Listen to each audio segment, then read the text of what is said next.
So మిత్రులారా, మనము ఒక 21:30 సెంట్లలో చేసేటటువంటి ఒక అపార్ట్‌మెంట్ సంబంధించిన డిజైన్‌లో ఇది ఫోర్త్ వీడియో అండి. ఇందులో పూర్తిగా ఒక ఫ్లాట్‌కి సంబంధించి ఆ యొక్క చుట్టుకొలత అనేది మనం తీసుకునేటప్పుడు, ఆ యొక్క డైమెన్షన్స్ అంటే పొడుగు, వెడల్పులు ప్లింత్ అన్నప్పుడు దాన్ని ఎలా పడితే అలా తీసుకుంటున్నారు ఈ రోజున. మనము స్థాపత్యవేత్త ధర్మం ప్రకారం చేసినప్పుడు ఆ వేరియేషన్ ఏంటి? అలా తీసుకునేటప్పుడు ఇక్కడ మీరు చూసినప్పుడు మిత్రులారా, ఇది 20 అడుగుల 3 అంగుళాల 3/8 అనేటటువంటి ఒక కొలత వెడల్పుగా మనం తీసుకున్నాము. 30 అడుగుల 5 అంగుళాల 1/16 ఇంచ్ అనేది ఇంకో కొలతగా తీసుకున్నప్పుడు, ఇది యాక్చువల్‌గా మోస్ట్‌లీ ఇవాళ ఎవ్వరు ఫాలో అవ్వట్లేదండి. అంటే ఒక ఫ్లాట్ తీసుకున్నప్పుడు కూడా ప్రపోర్షన్స్ అనేవి ఒకటుంటుందనమాట.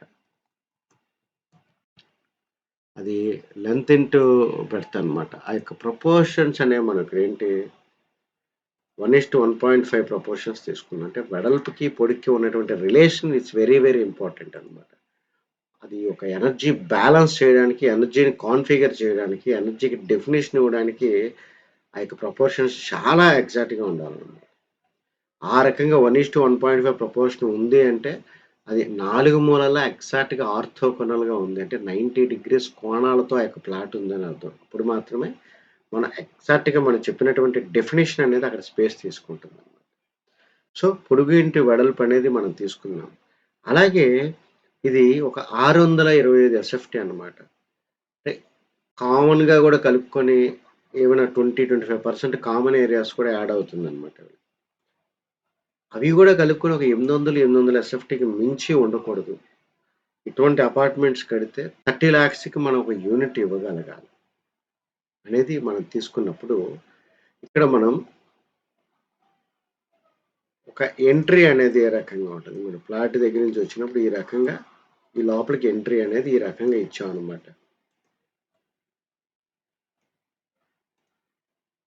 ఎంట్రీ ఈ రకంగా ఇచ్చినప్పుడు 1:1.5 ప్రపోర్షన్స్ మనం చెప్పామనమాట. ఈ రకంగా లోపలికొచ్చిన తర్వాత ఇట్స్ లైక్ ఒక ఫాయర్ లాగా ఉంటుందనమాట. ఈ యొక్క ఫాయర్ నుంచే మనం అన్నీ యాక్సెస్ చేస్తాం అనమాట. సో 14 ఫీట్ ఆహ్, into 6 feet 10 inches. It's like a corridor లాగా ఉంటుందనమాట. 7 ఫీట్. ఎందుకు మనంటే 9 అంగుళాల గోడ కట్టాం కాబట్టి. ఇక్కడికొచ్చిన తర్వాత ఎవరైనా సరే మనం చూడండి, లెఫ్ట్ సైడ్‌కి వెళ్ళినప్పుడు we can access the kitchen. Right సైడ్‌కెళ్ళినప్పుడు we can access the living room. ఇంకొంచెం ముందుకెళ్ళినప్పుడు we can access the bedroom 1. రైట్‌కి చూసినప్పుడు we can access the bedroom 2. And ఈ యొక్క డిజైన్ యొక్క కాంప్లెక్సిటీలో ఏంటంటే, కార్నర్స్ వాటిని మనం డిస్టర్బ్ చేయలేక, గదులను గూడా మనం చిన్నయి చేయలేక, ఒక కామన్ వాష్‌రూమ్ అనేది మనం తీసుకున్నాం. సో, ఎవరైనా సరే ఆ యొక్క కామన్ వాష్‌రూమ్‌నే వాడాలి. ఎందుకు ఈ డిజైన్‌లో ఉన్న కన్‌స్ట్రెయింట్స్ ఏంటంటే, ఎక్స్‌టెన్షన్స్ ఏమి తీసుకోవట్లేదు మనం. పొల్యూటింగ్ ఎలిమెంట్స్‌కి. సో, 4:7 వచ్చిందనమాట. దీనిపైనే ఒక స్టోరేజ్ అటక లాంటిది కూడా పెట్టుకునేటట్టు. ప్లస్సు ఇక్కడ మీరు అబ్జర్వ్ చేసినప్పుడు ఎంట్రీ సింహద్వారము ఉన్నా సరే, ఆ పైన మనం ఈ రకంగా సూత్రాలైన్స్ ట్రావెల్ చేయడానికి కావాల్సినటువంటి ఒక స్పేస్ అనేది ఇక్కడ ఇచ్చామనమాట.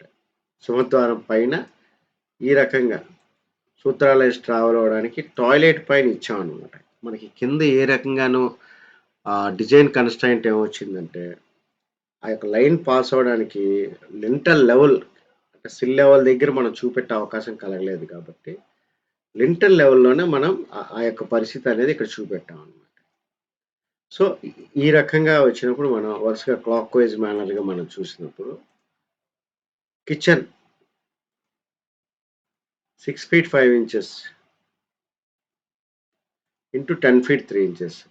ఈ కిచెన్‌లోనే అవకాశం ఉన్నంత వరకు మనం ఫ్రిడ్జ్ గాని, వాష్ ఏరియాస్ గాని మనం ఇక్కడే చేయాల్సుంటుంది. అదే రకంగా బెడ్‌రూమ్ 1 తీసుకున్నప్పుడు 11.5 ఇంటూ 10 అడుగులు 3 అంగుళాలొచ్చింది. ఓకే. It's not bad. అదే రకంగా మనకి బెడ్‌రూమ్ 2 13 ఇంటూ 13. ఓకే. నైస్. అలాగే లివింగ్ సంబంధించి మనకొచ్చినప్పుడు 7 అడుగు 9 అంగుళాలు దగ్గర 8 ఇంటూ 13 వచ్చింది. అంటే కనీసంగా స్పేసెస్ ఏమేమి రావాలి అని చూసుకుంటూ ఒక ప్రాపర్ వెంటిలేషన్ కిటికీలు కూడా ఎలా ఇచ్చామో చూడండి. ఇక్కడ దర్వాజాకి ఆనుకొని ఇక్కడ ఒక కిటికీ, కిచెన్ ఎగ్జాస్ట్‌కి సంబంధించి ఇక్కడ ఒక కిటికీ, అదేలా ఆగ్నేయాల కిచెన్‌లో ఒక కిటికీ, అలాగే ఈ గదిలో సూత్రాలయ ట్రావెల్ అవుతూ చూసారా? అవతల ఎన్ని ప్లాట్స్ ఉన్నాయో అన్ని ప్లాట్స్‌కి ఒక అలైన్‌మెంట్ ఉంది మీరు అబ్జర్వ్ చేస్తే. ఇన్ని ప్లాట్స్ ఉన్నాయి. 3 ప్లాట్స్ ఉన్నది. కానీ ఈ ఇంటి కిటికీ నుంచి చూసినప్పుడు అక్కడ అలైన్‌మెంట్ ఎలా వచ్చిందంటే మొత్తం అన్నిళ్ళలోంచి అలైన్‌మెంట్ ఎళ్ళిపోతుందనమాట. అంటే అన్నిళ్ళకి ఆ యొక్క సూత్రా లైన్స్ అనేది ట్రావెల్ అయ్యే విధంగా మన యొక్క డిజైన్ అనేది చేయడం అనేది జరిగింది. సీ అందరూ ఒక స్పెసిఫిక్‌గా ఒక కిటికీలనేవి ఓపెన్ చేసుకుంటే, ఈ చివరి నుంచి ఆ చివరికి క్రాస్ వెంటిలేషన్ ఉందండి. అదే అబ్జర్వ్ చేసిన ప్రతి బెడ్‌రూమ్‌కి 2 పక్కల కిటికీలు ఉండేటట్టు ఇచ్చాము. ఇది బెడ్‌రూమ్ 1కి సంబంధించి. ఈ సూత్రా లైన్స్ ట్రావెల్‌కి పైనుంచి ఇచ్చింది. అదే రకంగా ఈ యొక్క బెడ్‌రూమ్‌కి 2 పక్కల. ఈ రకంగా మనము ఇచ్చినప్పుడు మిత్రులారా మీరిది అబ్జర్వ్ చేయండి. 2 ప్లాట్‌లకి మధ్య మనకి మోస్ట్‌లీ జరిగేదేంటంటే 7 అడుగులు 8 అంగుళాలు ఇచ్చాం. జనరల్లీ 1 మీటరే ఇస్తారనమాట. అదే రకంగా 10 అడుగులు ఇచ్చాం. అంటే ఒక ఫ్లాట్‌కి ఎదురు బెదురుగా ఉన్న ఫ్లాట్‌కి 10 అడుగులు ఇచ్చాము. సైడ్ బై సైడ్ మనం 7 అడుగులు 8 అంగుళాలు దగ్గర దగ్గర 8 అంగుళాలు ఇచ్చాం. 8 అడుగులు ఇచ్చాం. సో, ఈ రకంగా కేవలం ఒక 625 ఎస్ఎఫ్టీలో మాత్రమే కనీసం 2 బెడ్‌రూమ్స్ వచ్చేటట్టు ఒక అర్థవంతంగా మరి ఎంతకంటే ఇంక చిన్నది తీసుకున్నా బాగోదు. ప్లస్ ఇక ఆయది నంబర్ పూర్ణాయాది 16 కాలిక్యులేషన్స్ పాస్ అయిన నంబరు తీసుకున్నాము. ఈ రకంగా మనం దీన్ని ఎగ్జిక్యూట్ చేసాము. చూడండి చక్కగా ఒక ఎలివేటర్ దిగొచ్చిన తర్వాత ఎవరికి వాళ్ళు వాళ్ళ డెస్టినేషన్స్‌కి ఏ రకంగా వెళ్ళిపోవచ్చు. ఒకళ్ళతో సంబంధం లేకుండా. ఇటువంటి స్పేసెస్ అనేది మనసు రావటం లేదనమాట బిల్డర్స్‌కి. కానీ ఇలాగా ఒక ఒక 10 మంది కలిసి, ఒక 5 మంది కలిసి కొంత స్థలం కొనుక్కొని మేము ఈ రకంగా ముందుకు వెళ్ళాలి అనుకునేటప్పుడు ఇటువంటి డిజైన్స్ సాధ్యమవుతాయి మిత్రులారా.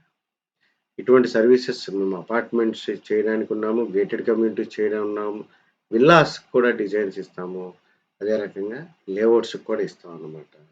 ఈ యొక్క నాలెడ్జ్‌తో ఈ రకంగా ఒక కాన్సెప్ట్స్ చేసుకోవచ్చని ప్రజల్లో అవేర్‌నెస్ తేవడమే మా యొక్క ముఖ్య ఉద్దేశ్యం మిత్రులారా. Thank you very much. మరి నెక్స్ట్ వీడియోలో ఒక ఫర్నిచర్ ఏదైనా ఏసినప్పుడు ఏ రకంగా ఉంటుందనేది కూడా చేసి మనం చూపెడదాం మిత్రులారా. Thank you.